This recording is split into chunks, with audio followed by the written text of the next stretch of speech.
नमस्कार, मैं हूं सत्यपाल और आप देख रहे हैं CWB हिंदी न्यूज। शक संवत 1946 विक्रम संवत 2081 आज श्रावण मास के कृष्ण पक्ष की षष्ठी तिथि और दिन शुक्रवार है। तदनुसार अंग्रेजी तारीख 26 जुलाई सन 2024।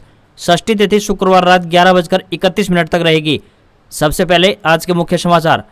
12वीं पास के लिए आई भर्ती। हरियाणा में होगी 5000 होमगार्ड के पदों पर भर्ती। हरियाणा के जेलों में बढ़ेगी सुरक्षा। सीएम ने 186 वॉकी टॉकी सेट खरीदने को दी मंजूरी। हाईकोर्ट ग्रुप सी व ग्रुप डी की भर्ती में आर्थिक सामाजिक आधार अंकों पर करेगा पुनर्विचार। सभी पक्षों को नोटिस किया जारी। हरियाणा में सरकारी डॉक्टरों की हड़ताल, इमरजेंसी बंद। रेवाड़ी व फतेहाबाद व झज्जर जिले में पोस्टमार्टम से किया इनकार। डॉक्टरों और सरकार के बीच नहीं बनी सहमति। हरियाणा के रास्ते 2 नई सुपरफास्ट ट्रेनें चलेंगी। भुज, दिल्ली और हिसार काचीगुडा के बीच चलेगी। 1 अगस्त से होने जा रही है शुरू। जींद में 28 जुलाई को दनौदा चबूतरे पर महापंचायत होने जा रही है। उत्तर भारत के 300 खापों को निमंत्रण मिला। Love marriage, live in relationship पर होगी चर्चा। हार्ट अटैक से जदयू के राष्ट्रीय महासचिव का निधन। दिल्ली में राजीव रंजन ने ली अंतिम सांस। पार्टी में शोक की लहर।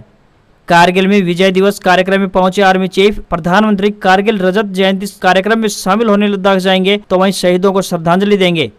सरकारी नौकरी अपडेट। एसएससी सीजीएल एग्जाम के लिए आवेदन की तारीख बढ़ी। अब 27 जुलाई तक करें अप्लाई। 17,727 पदों पर होने जा रही है भर्ती। और अब खबरें विस्तार से।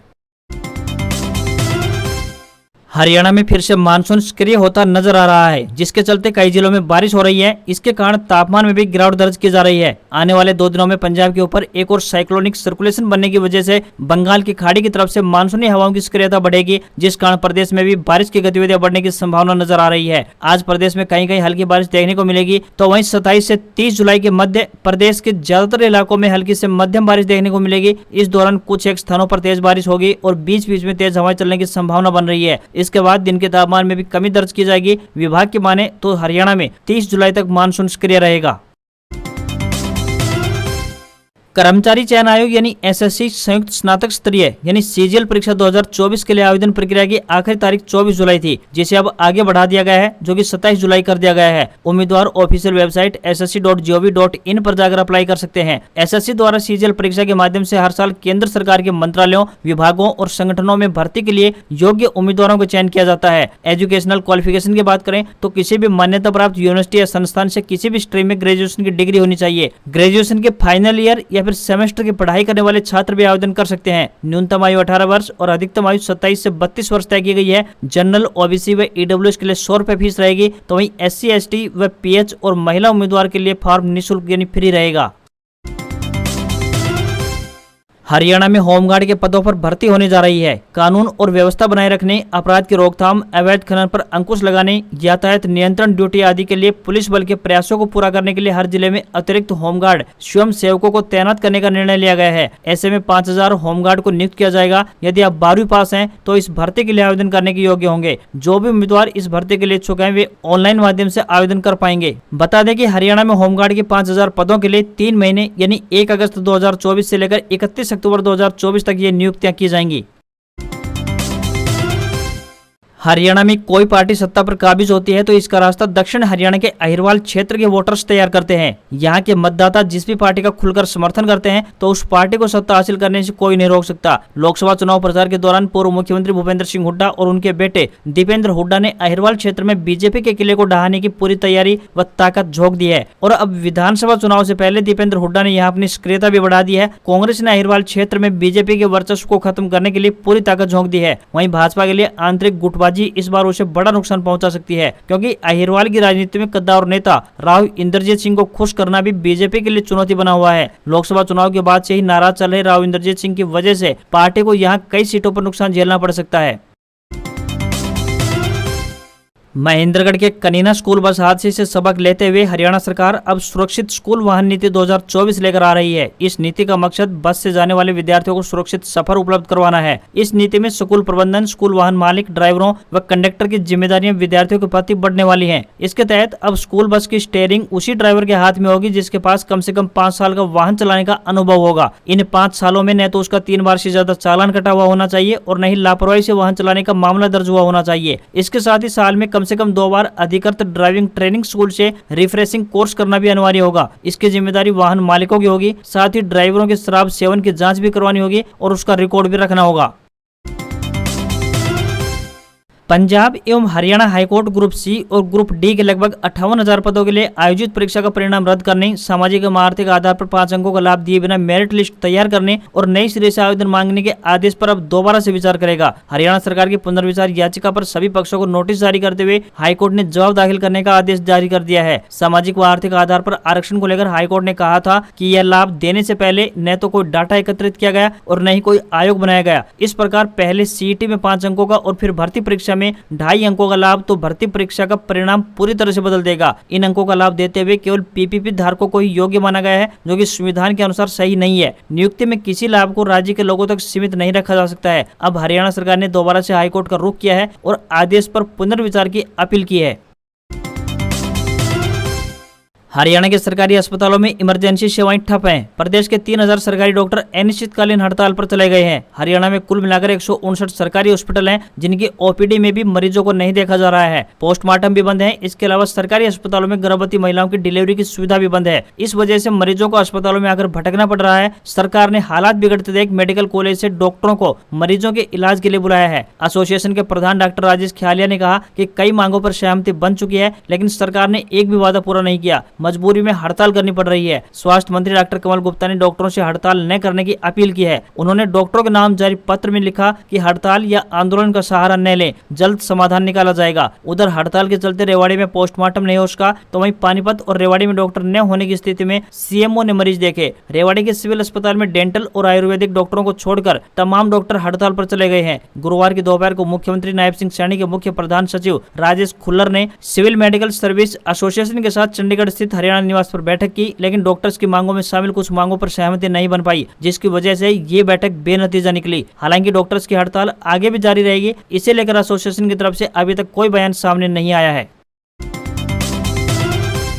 हरियाणा के जींद में सर्वजातीय बिनेन खाप के दनोदा गांव स्थित ऐतिहासिक चबूतरे पर 28 जुलाई को भारत की खाप पंचायतों का महासम्मेलन होगा। इस खाप महासम्मेलन में समाज में फैली कुरीतियों के निवारण और वर्तमान में अन्य सामाजिक ज्वलंत मुद्दों पर विचार किया जाएगा। इसमें देश भर की 300 खापों को आमंत्रित किया गया है। महासम्मेलन में विशेषकर 3 मुद्दों love marriage, live in relationship और समलैंगिकता पर विशेष फोकस रहेगा। इन 3 मुद्दों से सामाजिक मर्यादाएं तार-तार हो रही है और साथ ही आपसी भाईचारे में कमी के कारण समाज भी विघटन की ओर जा रहा है। जातीय बिनेन खाप के प्रधान रघुवीर सिंह नैन ने बताया कि खाप पंचायतें युवाओं की भावनाओं की कदर करती हैं और वह लव मैरिज के खिलाफ नहीं है, लेकिन इसमें माता पिता की सहमति, गांव व पड़ोसी गांव और गोत्र के आपसी मेल को ध्यान में रखकर संसद से हिंदू मैरिज एक्ट में संशोधन के लिए अनुरोध करती है। इसी प्रकार लव इन रिलेशनशिप की वजह से पैदा हुए बच्चों को माता पिता का साया नहीं मिलता है। उन्होंने कहा कि इस कारण बच्चे लावारिस संतान की जिंदगी जीने को मजबूर हो जाते हैं, जो समाज में आपराधिक घटनाओं का कारण भी बनते हैं। इनके अलावा महासम्मेलन में कन्या भ्रूण हत्या, दहेज प्रथा, नशा, पर्यावरण प्रदूषण जैसी अन्य सामाजिक कुरीतियों पर भी चर्चा की जाएगी। हरियाणा के मुख्यमंत्री नायब सिंह सैनी फतेहाबाद में भाजपा की रैली में कांग्रेस और पूर्व सीएम भूपेंद्र सिंह हुड्डा व सांसद दीपेंद्र हुड्डा पर अटैक किया। उन्होंने कहा कि आज जो लोग 10 वर्षों का हिसाब मांग रहे हैं, उनको आईना दिखाना चाहता हूं कि उनके समय में किसानों की जमीनें कौड़ियों के दाम में खरीदकर बिल्डरों को बेच दी जाती थी। सीएलयू के नाम पर करोड़ों खाने वाले आज हिसाब मांग रहे हैं। सीएम ने कार्यक्रम के आरंभ में 225 करोड़ 79 लाख रुपए की विकास परियोजनाओं का उद्घाटन व शिलान्यास भी किया। विधायक तोडाराम के मांग पत्र पर सीएम नायब सिंह सैनी ने कहा कि विधायक ने 42 मांगे रखी हैं, उन पर 10 करोड़ का अनुदान देने की घोषणा करता हूं। साथ ही गांव बड़ोपल में वन्य जीव उपचार केंद्र बनाने, रास्तों के बीच लगे बिजली के खंभों व घरों के ऊपर से गुजर रही तारों को फ्री में हटाने, वार्ड नंबर 13 व 14 में water boosting treatment, mini bypass के सुधारीकरण की घोषणा भी यहां सीएम द्वारा की गई। साथ ही रैली में नायब सिंह सैनी ने कहा कि उनके यानी कि कांग्रेस राज में काले कारनामों से बच्चा बच्चा परिचित है। हमारा हिसाब तो वो गरीब देता है जिसका इलाज मुफ्त हो रहा है। हमारा हिसाब तो वो किसान देता है जिसके खाते में फसल बीमा और मुआवजा आ रहा है। वो बुजुर्ग हिसाब दे रहे हैं जो अब पेंशन के लिए चक्कर नहीं काट रहे, आज तो घर बैठे पेंशन बन रही है।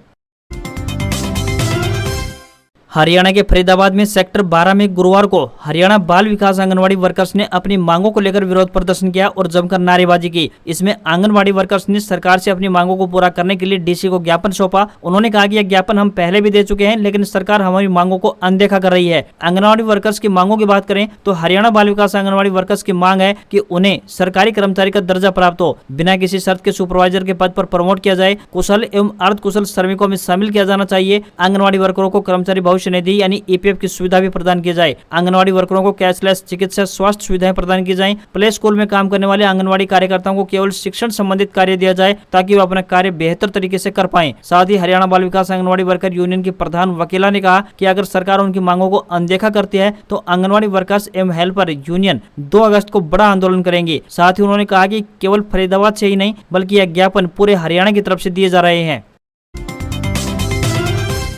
हरियाणा के हिसार और रेवाड़ी के रास्ते रेलवे की तरफ से 2 नई स्पेशल साप्ताहिक ट्रेनें शुरू करने का बड़ा निर्णय लिया गया है। ये ट्रेनें काचीगुड़ा हिसार काचीगुड़ा और भुज दिल्ली द्वि-साप्ताहिक सुपरफास्ट एक्सप्रेस रेवाड़ी ही नहीं बल्कि 6 जिले के लोगों को इसका सीधा फायदा मिलेगा। 0755 व 0756 काचीगुड़ा हिसार काचीगुड़ा साप्ताहिक स्पेशल ट्रेन की संचालन अवधि में काचीगुड़ा से 1 अगस्त से 26 सितंबर यानी नो ट्रिप तक एवं हिसार से 4 अगस्त से 29 सितंबर यानी नो ट्रिप तक विस्तार किया जा रहा है। वहीं दूसरी तरफ रेलवे की तरफ से यात्रियों की बढ़ती संख्या को देखते हुए गाड़ी संख्या 20,983 भुज दिल्ली सराय पाक्षिक सुपरफास्ट एक्सप्रेस ट्रेन 2 अगस्त से प्रत्येक मंगलवार व शुक्रवार को भुज से शाम 5 बजे रवाना होकर 12:20 पर दिल्ली सराय पहुंचेगी। यह ट्रेन मार्ग में अंजार, गांधीधाम, भचाऊ, भाबर, भेल्डी, पालनपुर, आबू रोड, फालना, मारवाड़, ब्यावर, अजमेर, किशनगढ़, जयपुर, अलवर, रेवाड़ी, गुरुग्राम व दिल्ली कैंट स्टेशन पर ठहराव करती हो जाएगी।